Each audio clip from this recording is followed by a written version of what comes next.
Hello friends, welcome to VLS kitchen. నేను ఈరోజు చేయబోయే రెసిపీ ఎగ్ బిర్యానీ.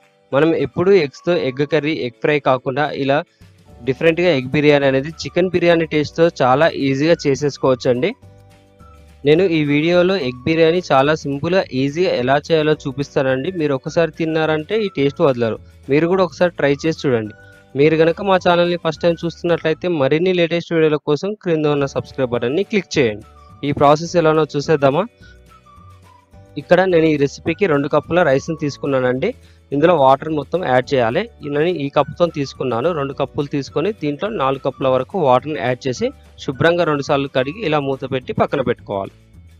ఇక్కడ ఈ రెసిపీకి నేను 6 గుడ్లు తీసుకున్నానండి. వీటిని అనేది నేను బాయిల్ చేసి పొట్టు మొత్తం తీసేసి ఈ విధంగా ఒక్కొక్క ఎగ్గుగా కాట్లు పెట్టుకున్నాను. ఇలా పెట్టుకోవడం వల్ల మనకు ఎగ్ బిర్యానీ అనేది చాలా టేస్టీగా అయిపోతుంది. ఇలా చేసుకొని మనం పక్కన పెట్టుకోవాలి.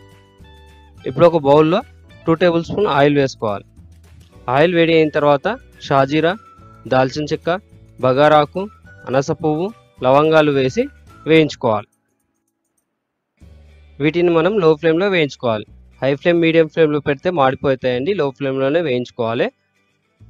ఇప్పుడు ఇందులో కట్ చేసిన పచ్చిమిర్చి, ఉల్లిపాయ ముక్కలు వేసి వేయించుకోవాలి. వీటిని ఈ విధంగా కలర్ వచ్చేలాగా వేయించుకున్న తర్వాత ఇందులో కరివేపాకు రెమ్మలు, అలానే 1 టేబుల్ స్పూన్ అల్లం వెల్లుల్లి పేస్ట్ వేసి వేయించుకోవాలి. అల్లం వెల్లుల్లి పేస్ట్ అనేది పచ్చివాసన కాకుండా ఈ విధంగా వేయించుకోవాలి. ఇందులో ఇప్పుడు 1 టేబుల్ స్పూన్ కారం పొడి, 1 టేబుల్ స్పూన్ ఉప్పు, 1 టేబుల్ స్పూన్ ధనియాల పొడి, 1 టేబుల్ స్పూన్ గరం మసాలా వేసి వేయించుకోవాలి. ఇవి మొత్తం కలిసేలాగా ఈ విధంగా కలుపుకోవాలి. ఇలా 1 నుంచి 2 నిమిషాల పాటు లో ఫ్లేమ్లో వేయించుకోవాలి. ఇందులో ఇప్పుడు 3 కప్పుల వాటర్ని యాడ్ చేసుకోవాలి. ఇక్కడ నేను 2 కప్పుల రైస్ తీసుకున్నాను కాబట్టి 3 కప్పుల వాటర్ని తీసుకుంటున్నానండి. అంటే 1 కప్పుకి 1.5 కప్పు వాటర్. అప్పుడే మనకు పర్ఫెక్ట్గా అవుతుంది ఈ బిర్యానీ. దీన్ని మొత్తం ఒకసారి కలుపుకోవాలి. ఇలా కలుపుకున్న తర్వాత దీనిపైన మూత పెట్టి వాటర్ మరిగేంత వరకు అలానే ఉంచాలి. ఇప్పుడు మిగతా ప్రాసెస్ చూసేసుకుందాం. వేరొక ప్యాన్ తీసుకుని అందులో 1 టేబుల్ స్పూన్ ఆయిల్ వేసుకోవాలి. అలానే 1/4 టేబుల్ స్పూన్ పసుపు వేసుకోవాలి. పసుపు ఆయిల్లో మొత్తం కలిసేలాగా ఈ విధంగా కలుపుకోవాలి. ఇందులో ఇప్పుడు ముందుగా బాయిల్ చేసి కట్ చేసి పెట్టుకున్న ఎగ్స్ని యాడ్ చేసుకోవాలి. చూడండి, ఈ విధంగా యాడ్ చేసుకొని వీటిని ఎగ్స్ అనేది కలుపుతూ ఉండాలి. వీటిని కూడా మనం లో ఫ్లేమ్లో 1 నుంచి 2 నిమిషాల పాటు వేయించుకోవాలి. చూడండి, మనకి ఈ విధంగా అయితే సరిపోతుంది ఎగ్స్ అనేది. వీటిని ఇప్పుడు ఒక ప్లేట్లోకి ట్రాన్స్ఫర్ చేసుకోవాలి. ఇలా ట్రాన్స్ఫర్ చేసుకొని వీటిని ఒక పక్కన పెట్టేసుకోవాలి. ఇప్పుడు వాటర్ మరిగిన తర్వాత ఒకసారి మూత తీసి మొత్తం కలుపుకోవాలి.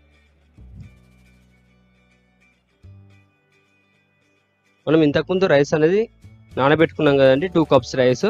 ఆ రైస్ అనేది చూసుకోండి, ఈ విధంగా నానితే సరిపోతుంది. ఇలా నానబెట్టడం వల్ల మనకు రైస్ అనేది పర్ఫెక్ట్గా వస్తుంది. దీని నుంచి మొత్తం వాటర్ అనేది రిమూవ్ చేసి ఇలా యాడ్ చేసుకోవాలి. ఈ రైస్ మొత్తం ఒకసారి కలుపుకోవాలి.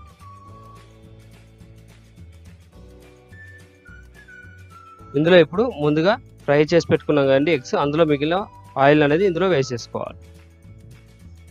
ఈ ఆయిల్ కూడా మొత్తం కలిసేలాగా ఒకసారి కలుపుకొని దీనిపైన మూత పెట్టి 2 నిమిషాల పాటు మీడియం ఫ్లేమ్లో ఉడికించుకోవాలి.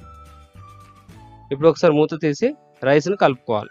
మనం అలానే ఉంచితే రైస్ అనేది అడుగంటి చేస్తుందండి, మాడిపోతుంది. అలా కాకుండా మధ్య మధ్యలో ఒక 2 సార్లు తీసి ఈ విధంగా కలుపుకుంటూ ఉండాలి.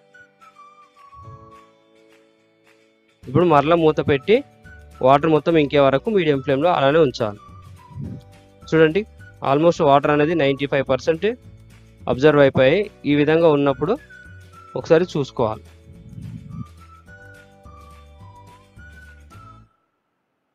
ఇందులో ఇప్పుడు ముందుగా ఫ్రై చేసి పెట్టుకున్న ఎగ్స్ని ఒక్కొక్కటిగా ఈ విధంగా యాడ్ చేసుకోవాలి.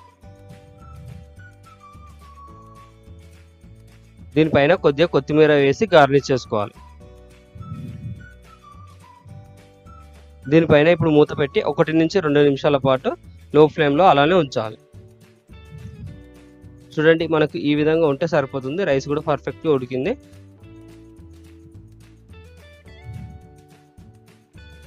చూడండి, మనకు బిర్యానీ చాలా పర్ఫెక్ట్ అయింది. మనకు ఎంతో టేస్టీగా వేడివేడిగా ఎగ్ బిర్యానీ రెడీ. మీరు కూడా ఒకసారి ఈ ఎగ్ బిర్యానీని ట్రై చేసి ఎలా వచ్చిందో కామెంట్ రూపంలో తెలియజేయండి. మీకు గనుక ఈ వీడియో నచ్చినట్లయితే లైక్ చేసి మీ ఫ్రెండ్స్‌కి షేర్ చేయండి. మరిన్ని వీడియోల కోసం సబ్స్క్రైబ్ చేయండి. Thanks for watching the video.